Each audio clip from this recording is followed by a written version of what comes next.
Good morning and welcome to Backyard and Beyond. This morning we're visiting with Susan Oliver, who is a Cass County Youth Coordinator. Good morning to you, Susan. Good morning, Lavon. Thanks for having me. You bet. And you're coming up with a program that some young men and women could be interested in because they could make money doing it, for one thing. So let's talk about this babysitting course that's coming up. Sure. Traditionally, Extension has provided the babysitting training here in Cass County, and we're coming back with that, and we've got our first session planned for March in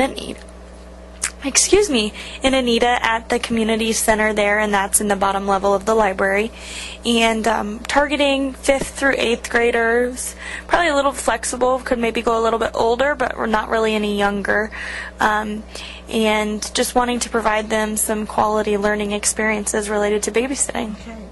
And so you have one session on March 12th, but they need to come to a second session.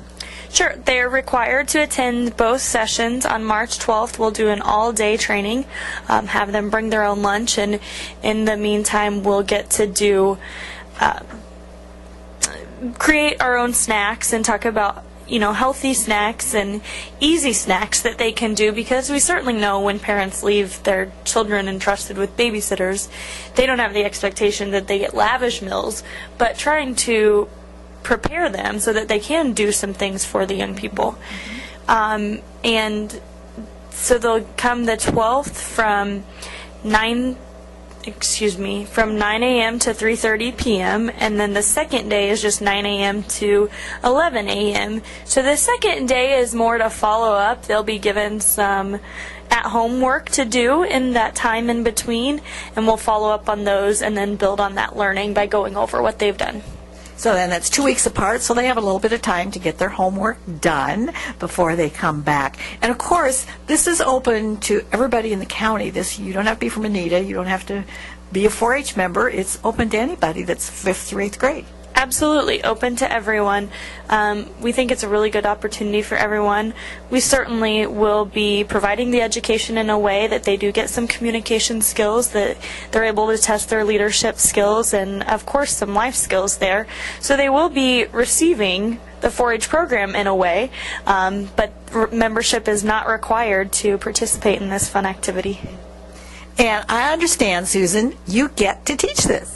I will be teaching the course, yep, and I'll be pairing up with some subject matter experts, whether it's first aid training, fire safety, those kind of things. We'll be bringing in some subject matter experts for some short bursts of time to educate them, but they'll be getting to do most of the learning with me. And Susan, I know this isn't required, but since you have a child of your own, I just think that just makes it more personal. You will have gone through a lot of the things that you're talking about. Sure, and I get to share with them. I actually went through a similar training when I was growing up and had to me at the time, the most important thing was I got to be with my friends. I got to do it with a bunch of girls that would, if I was in 5th grade, they were in 6th grade. And so it was a lot of fun in that way. But looking back, there are always things you remember, skills that you polish up on as you go, and continued through college, babysitting kids weekly. And I know some of the expectations I have that I can share with them as a parent. Goes both ways. And you mentioned when you took this, you took it with girls, but boys make some of the best babysitters. I'm sorry, but I hear parents say, I love to have boys who come and babysit. Well, when I was growing up, I would have thought that's crazy because, of course, I thought I was the best babysitter. But you said personal experience, matters, and we've had several young men babysit for our family, and they really do an excellent job. And so if they'd consider branching out, come and participate, we're going to have snacks and food and fun just like anybody likes, whether they're a young man or a young woman, and provide them some skills so, they really are qualified to be doing this. And it really is a job, a serious job. I mean, you hope that that's not the only reason they do it, but this is employment. This is a part, I think, of that experience in terms of being responsible to somebody else and carrying out the job that's expected of you to do. Oh, absolutely. It was, I wouldn't say primary, maybe primary job in college, and had a good time with that, and, did make some substantial dents in expenses I had. Yeah. Absolutely. And it's pretty flexible. I mean, you can do it when the child is available, when the sitter is available. So I think that's another plus too, is that you do have some flexibility here. And another thing is it could be a close to home job. Oh, absolutely. You may have younger siblings that need a sitter, basically, and so you'll be better for that by having some skills, because sometimes as an older sibling dealing with a younger sibling, first instincts might not always be the best, so if we can use some of these skills that we work on at babysitting, that would be great. And your neighbor might need someone as well. Exactly. Now, I assume that somewhere in here, you've talked about snacks a couple of times, that there will be some information about toys and games for appropriate ages, so that if you're caring for somebody who's 1 versus somebody who's 5 or 6, there is a difference. Absolutely. We'll go through some ages and stages models. We've used that in the 4-H program for years, and talk about different types of play. So we'll kind of briefly encompass all those things, keeping in mind that we're just doing 2 days, and it could be a 6-week course, really. Yes. Now, we've talked about this is on March 12th and March 26th, which may seem to be quite a ways away, but there's the registration. Absolutely. Our registration deadline is February 28th. It is a $10 registration just to cover some of the costs. We'll be making a few things at the activity, and so that will just cover those costs. As Extension, we like to provide opportunities that can really support the whole community in various ways, and so we hope to get a full registration. We are only taking 20 so that the class can get some one-on-one time. We'll be offering this again down the road in different communities and things, but right now this is the only one scheduled. Well, that's good to know, because sitters are always needed, but I don't know, sometimes you can get almost a full-time job in the summertime. If it kind of depends on people's lives, so kind of be prepared.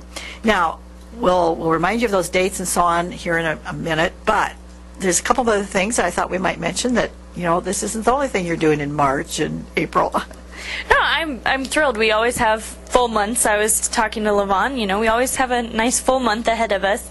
And in March, we get some of our big bang activities, if you will. On March 13th is our 4-H Mardi Gras. It's hosted by the 4-H clubs for the entire Cass County community, and admission to that is 50 cents, and then there are activity tickets that you can purchase, similar to a carnival ticket, for 10 cents a piece. Then they get to tour the building and participate in activities that were designed by 4-Hers for other young people.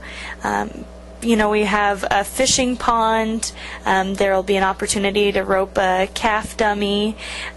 There's some food that's available at the time, as well as, I'm trying to think of some of these great things. Mentioning those two, I'm thinking there again, you have activities that the little kids can do, and then you have some activities that require a little more skill that perhaps some of the older kids can do. So it's a wide age range that can have a great time at Mardi Gras. Absolutely, and I think that it's interactive enough that the parents kind of have a good time with the kids as well, because it's only for 2 short hours, but there's lots of fun things they can do. Okay, and where is it, and what's the date of that? Cass County Community Center is the location, and it's on March 13th from 2 to 4 p.m. in the afternoon. And everybody's welcome again to that. You don't have to be a 4-H member. Everybody's welcome, and this is one thing. We don't get a lot of opportunities to, reach out to the toddlers. There's other programs for that, and we typically reach K through 12 in various programs we do. But last year, I mentioned I have a son. We got to bring my son, and that was actually his 2nd year, and he is just going to be 3 at this Mardi Gras, so he's been coming for 2 years now. Open to everybody. Yeah, very good. So let's now review the dates of the babysitter course training as well as registration. Absolutely. We have our responsible babysitter training, 2 dates, March 12th and March 26th. March 12th is pretty much all day, 9 a.m. to 3:30, and March 26th is just a short refresher and to go over some of the at-home assignments, and that's 9 a.m. to 11 a.m. Our registration deadline is February 28th, and we would like to see $10 accompanying that registration. They can go online to our website and get this. It's extension.iastate.edu/CAS. We also have registrations available at the Anita Library as well as in our office here. It's co-sponsored with the Anita Library, so they have some registrations. Great. We want to thank you very much, Susan Oliver, for visiting with us today. And Susan is the Cass County Youth Coordinator. Until next time, here's the thought. Awareness is your armor, knowledge is your strength, and curiosity is your driving force.